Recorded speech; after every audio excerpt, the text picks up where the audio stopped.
Welcome into OutKick the show. I am your fearless host, Clay Travis. Let me give you a little bit of ground rules here. I'm going to talk exclusively right now about the Trump assassination attempt, the second one. I'm going to walk you through all the details, the things that I think are pertinent and worthy of discussion. Then I'm going to say, okay, that's the end of that show. And then I'm going to come back a couple of minutes later and we'll go completely into college football. Why? Because I just think it's super difficult to pivot from, hey, on the one hand, they're trying to kill President Trump, and now let's talk about how Jalen Milroe looked in the game against Wisconsin. Let's talk about why Georgia got lucky that Mark Stoops decided not to punt. We'll talk about all that. It's fun. Far less significant. That's going to be the second OutKick show because I told you usually on Monday I'm going to try to react to college football. But when they try to kill President Trump, I'm going to tell you that we need to have that discussion first, and that is the first show that we are doing right now. Encourage you to go subscribe to the Clay and Buck Show. We spent 3 hours breaking down to a large extent everything surrounding that story. But for those of you out there who didn't know about what happened, I'm going to lay out the facts as they are known right now, and then I will raise what I think are the most pertinent aspects of this story that everybody should be focused on. So let me start here. Yesterday was my second son's 14th birthday. We took him out for dinner. At dinner, my mom and dad and his grandmother. So we had 3 grandparents, my wife, me, and all 3 of our kids. My parents and my mother-in-law, when we sat down for dinner at 5:30 Central Time on Sunday, were not aware that there had been another attempt on Donald Trump's life. I suspect many of you may have missed this story. I was watching, as most of you probably were, NFL action on Sunday when my phone started to blow up with word of a second assassination attempt. They later, at least in Nashville, I don't know how they covered this nationwide, broke in at the bottom of the screen with an update. It may have been CBS News National. It may have been the local CBS affiliate. I'm not sure which, to say that there had been a second attempt on Trump's life. So a lot of people, compared to the first assassination attempt in Butler, Pennsylvania, which completely took over the news cycle, a lot of you may have missed some of the details that have come out associated with this. So let me dive in and tell you what we know right now. There was a 58-year-old man who was in the tree shrub line alongside of the golf course on Sunday, armed with an AK-47, is what I have seen it described as, a scope and a GoPro, as well as a stand to allow his gun to be up. And on either side of the gun, 2 different ceramic tiles in sort of a bag that was designed, if you look at the photo, to provide protection for him in the event that people were shooting at him. There are reports that a Secret Service agent who was checking out holes in front of where Trump was playing saw the gun poking out, opened fire. This individual fled, got into a car, drove somewhere around 45 minutes away. In other words, he was able to flee, abandoned his gun, everything else, was able to flee, get in his car, escape. And the only reason that he was caught 45 minutes or so away from the location of the golf course is because there was a witness there who saw him fleeing, got the license plate number, gave it to authorities. Authorities were then able to track him down, stop him, and arrest him. He appeared this morning. He's been charged with crimes. Now, this individual, based on his social media feed, which was up until yesterday evening, was diehard committed to the idea that Ukraine was a war that must be fought. He was anti-Jewish, and on his vehicle was a Biden-Harris bumper sticker. He had, since 2019, made 19 separate donations to Democrats and Democrat left-leaning causes. He voted for Trump reportedly in 2016, but then had turned against Trump. In response to one of the tweets that President Biden sent, this guy had responded by saying that, in his opinion, I'm reading directly from him, your campaign, again, this is a tweet that he sent to Joe Biden at POTUS account, your campaign should be called something like KADAF, Keep America Democratic and Free. Trump should be MASSA, Make American Slaves Again Master. All caps. Democracy is on the ballot and we cannot lose. We cannot afford to fail. The world is counting on us to show the way. This guy believed the rhetoric coming from Joe Biden and Kamala Harris to such an extent that he was willing to kill the president of the United States, formerly Donald Trump.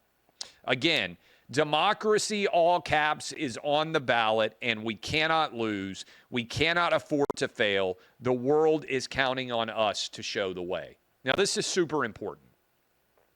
After Butler, PA, the attempt on Trump's life there, the fact that he was hit in the ear, and now this second assassination attempt, what is quite clear is every time this happens, Joe Biden and Kamala Harris, they put out a statement saying, oh, we condemn violence, it's never the answer, and all these things. But simultaneously, they are arguing to their supporters and through their surrogates are arguing that Donald Trump is Hitler, that he is a threat to democracy, and any vote for him would potentially destroy our republic. You cannot have both of those opinions. You cannot believe that Donald Trump is Hitler and that he is a unique threat to American democracy. And simultaneously, when someone tries to kill America's version of Adolf Hitler and the greatest threat to American democracy since the Civil War, according to both Biden and Harris, you cannot then claim that you condemn violence. Make no mistake what they are saying. They are trying to motivate people to vote against Trump by claiming that he is Hitler and a threat to American democracy, something that they do not actually believe, but they know will motivate some of their crazy voters, because if they actually believed it, they wouldn't follow that up by saying, but we condemn all acts of political violence. Do you remember years ago when there would be an ethics debate about whether you should kill baby Hitler or not? And most people would say, given that Hitler is going to do what he does as an adult, there is a strong argument that baby Hitler should be killed to avoid everything that happened in World War II, to avoid the Jewish concentration camps, to ensure that the tens of millions of people who lost their lives during World War II would survive. Okay? If you truly believe that Trump is Hitler, when assassination attempts fail, you should say what I think many leftists actually believe: man, I'm sorry he missed. Because if you truly believed that Trump was Hitler, then you shouldn't condemn political violence. You should believe that Trump should be murdered. The problem for Democrats is if they say that, they lose their jobs, they lose elections. So they simultaneously are trying to argue two different things. To the left-wingers, hey, he's Hitler, he's a threat to democracy, you have to show up and vote or else America is going to fall apart. And they also have to argue that that's completely not true and they condemn all violence against him because more moderate voters would turn against them because they don't have complete Trump derangement syndrome. My point here is pretty clear. They don't believe what they are saying, but many of their supporters do, including this crazed maniac who tried to show up yesterday and kill Donald Trump. So that is my big analysis there of the overarching idea that Trump is the biggest threat to America since the Civil War. I mean, hey, did Pearl Harbor happen? Did 9/11 just happen? We just had the anniversary of the 23rd anniversary of 9/11. The idea that Jan 6th and Trump supporters are the biggest threat to American democracy since the Civil War is laughably absurd for anyone with a functional brain. They don't actually believe it, but they use that argument to try to motivate turnout. Now, Second thing, I said this after the shooting in Butler, Pennsylvania. When that individual came within a quarter inch of blowing Trump's head off on television, I was furious because I had said on Clay and Buck they need to triple his security detail. It was self-evident to me that there was an assassination attempt coming based on the rhetoric coming from Kamala and Biden. That assassination attempt happened. Thankfully, there was no death there. But there now has been a second assassination attempt. And they now are saying, Joe Biden said this today, hey, we don't have enough Secret Service agents to provide enough security to Trump. The Palm Beach County Sheriff, who I saw interviewed, said if Trump were president, they would have had a perimeter set up around the golf course to protect him. But since he's no longer president, they don't have the resources to be able to do that. Hey, here's a crazy idea. Get the effing resources, you morons. We have something around a $6 trillion budget right now. You're telling me that we can spend billions of dollars on the Green New Deal, trillions of dollars on the Green New Deal, and we can't protect Donald Trump? Get the protection that he needs, because this is also key. In the wake of the near-death experience in Butler, Pennsylvania, which did take the life of people at that rally, including Corey Competore, the fireman, I said there's only two explanations for how that individual in Butler, Pennsylvania, was able to take that shot on Trump. You could see him running across the rooftop with his gun. I said either it was gross, potentially criminal negligence. That is, for those of you who don't know, sometimes you can be so negligent that your behavior becomes criminal in nature. Gross criminal negligence, potentially, or it was intentional. Every time there is an attempt on Trump's life that is allowed to occur, every time somebody gets in his proximity with a rifle, with a scope, with a GoPro to film himself trying to kill Trump, every time that happens, it becomes harder and harder to describe it as gross negligence, and it looks more and more like intentional behavior.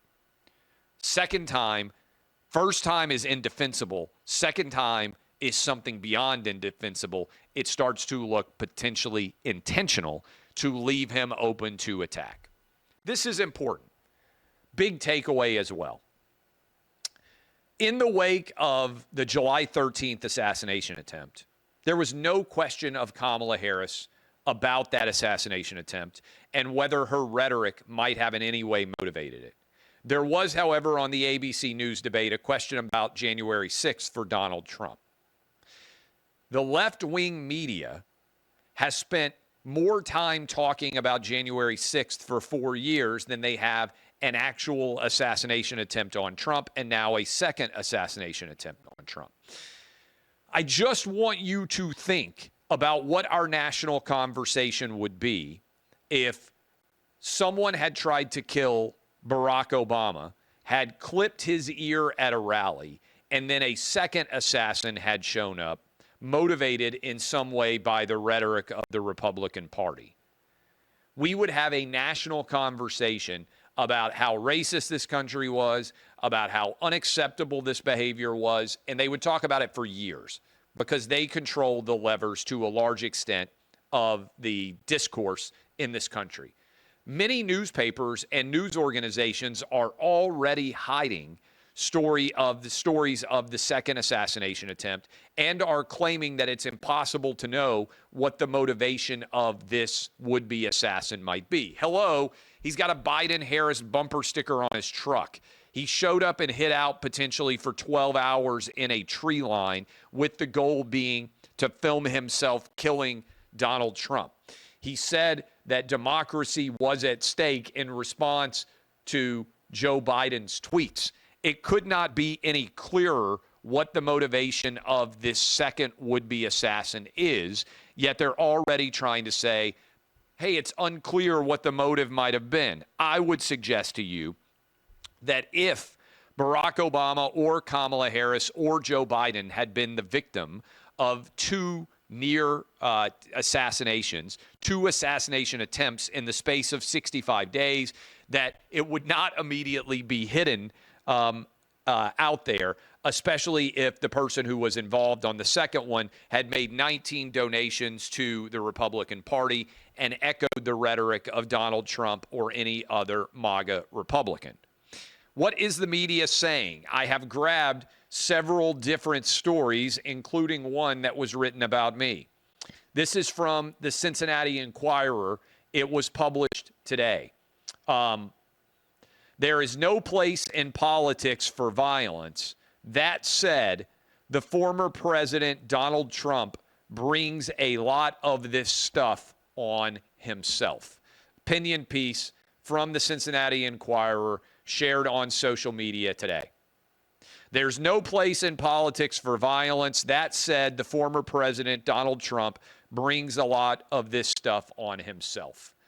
This is like saying there's no place for rape in America, but if a girl wears a short skirt, she's asking for it.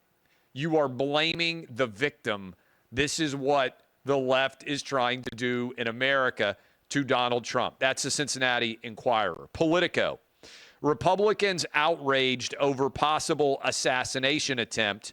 They're going to keep trying to kill Trump. Yeah, I maybe I'm crazy. I don't want the president of the United States or a former president or a Democrat or a Republican or an independent to be assassinated because of their politics. Call me crazy. I'm opposed to JFK being murdered. I'm opposed to RFK Jr. being murdered. I'm opposed to MLK being murdered. I'm opposed to Donald Trump being murdered. I don't want assassination to be a part of American politics. And if I'd been alive back in the day, I would have been opposed to Abraham Lincoln being murdered. But this is important. Lots of left-wingers in America aren't actually disappointed when someone tries to kill Donald Trump. They bought into the idea that he's Hitler, which has been argued for nearly 8 years, and they actually secretly, many of them want Trump to be assassinated, but they don't want to celebrate that because they know that it will turn off moderate voters and they might well lose their jobs because vast majorities of Americans find this to be unacceptable, but lots of left-wingers are in favor of it. Washington Post, another chance for Trump to frame Democrats as dangerous has emerged. This is the Washington Post. How dare Donald Trump notice that Kamala Harris and Joe Biden's supporter tried to kill him and point it out. Man, the real danger here is Trump. This is also interesting. This is from something called Raw Story. Headline. This is about me. Irresponsible MAGA lawyer hammered for saying attempted shooter was motivated by Harris. This was written last night. And this is the opening 2 paragraphs. A Donald Trump supporting lawyer, your boy, was slammed on social media this weekend. I didn't even see myself get slammed, by the way. Maybe it happened. I don't read comments. Was slammed on social media this weekend after claiming the man who attempted to assassinate Trump was, quote, directly motivated by Vice President Kamala Harris. Clay Travis, an attorney and analyst who is frequently featured on Fox News, took to social media on Sunday to blame Harris for a man earlier in the day hiding in the bushes at Trump's golf course. Think about where we are now. Kamala Harris can have, and Joe Biden, their direct rhetoric about Trump being a threat to democracy, shared by a man who tries to kill Trump. They are not responsible for that.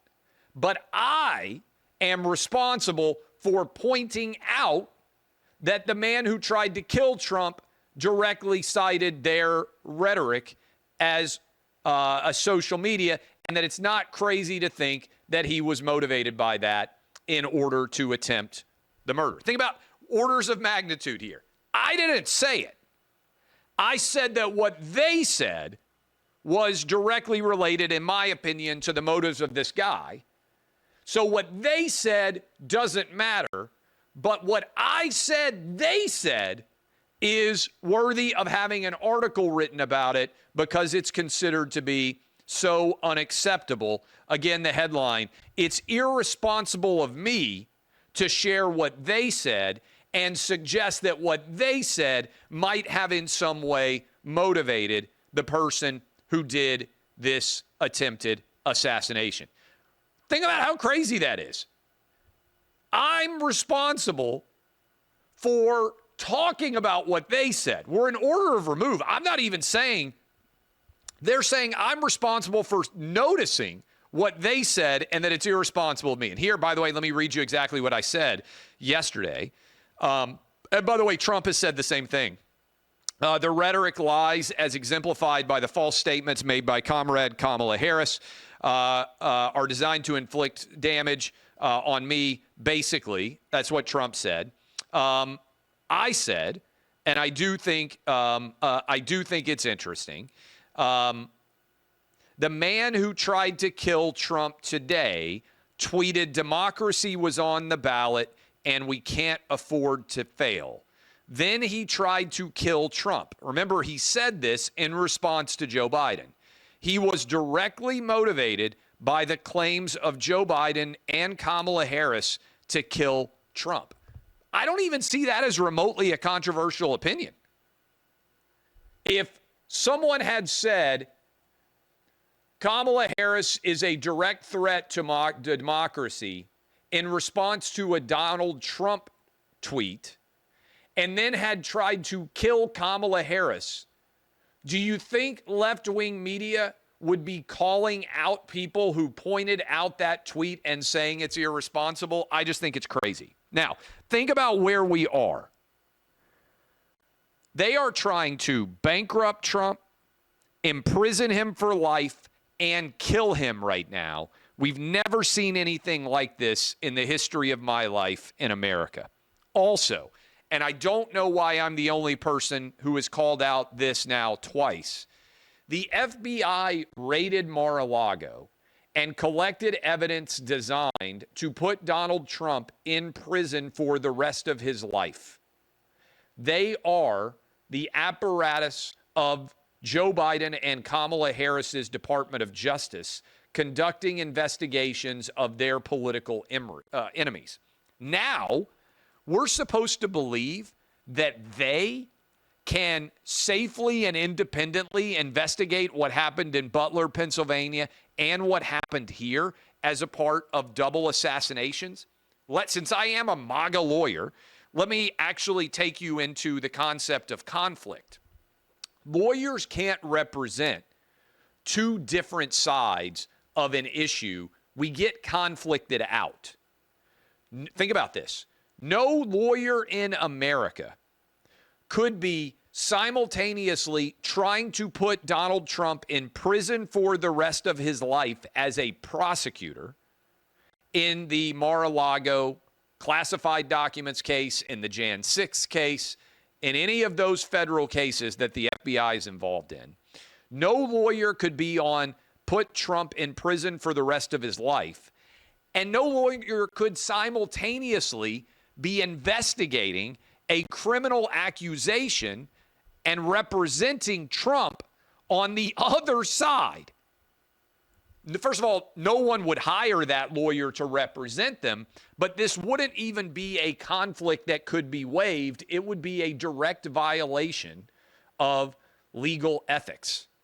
It is not a waivable conflict. So how in the world is the FBI simultaneously trying to put Trump in prison for the rest of his life and brand him a felon, and also investigate the people that are trying to kill him as a part of these two assassination attempts? It's impossible. I give credit to Ron DeSantis for saying the state of Florida will investigate this as well, but this is absolutely bonkers that nobody else that I'm aware of is even pointing out how readily apparent this conflict is. It's an untenable situation. Finally, there are reports that this guy may have been at the golf course for 12 hours. How did he know that Trump was going to be playing there? Was it dumb luck? How did he manage to get in his car and flee and only get caught because a witness was there? Was that also dumb luck? The incompetence surrounding Trump is unacceptable. Someone is going to try to kill him again. We are 50 days from an election. Even if Trump wins, he doesn't take the oath of office until January 25th. From November 5th to January 25th is a fertile period where he would be president-elect, but theoretically also still be a target. Get this man the largest Secret Service security detail in the history of mankind. Supplement them with badass special forces guys as necessary. Maybe Trump needs his own Praetorian Guard that is kept super close to him to keep him safe. They've tried to kill him twice. They will try a third time.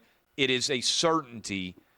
We have to ensure that they do not succeed. I'm unwilling to accept now twice such an incompetent protection of Trump that people with weaponry that could kill him have ended up in his vicinity. All right. That is my analysis today. I will come back with you here in a couple of minutes and talk about much less serious stories about the weekend of college football that we just saw. That will be a new show. This was reacting to Sunday's second assassination attempt of Trump. I'll be back. If you're a huge college football fan, you don't want news, you just want college football only here in a couple of minutes.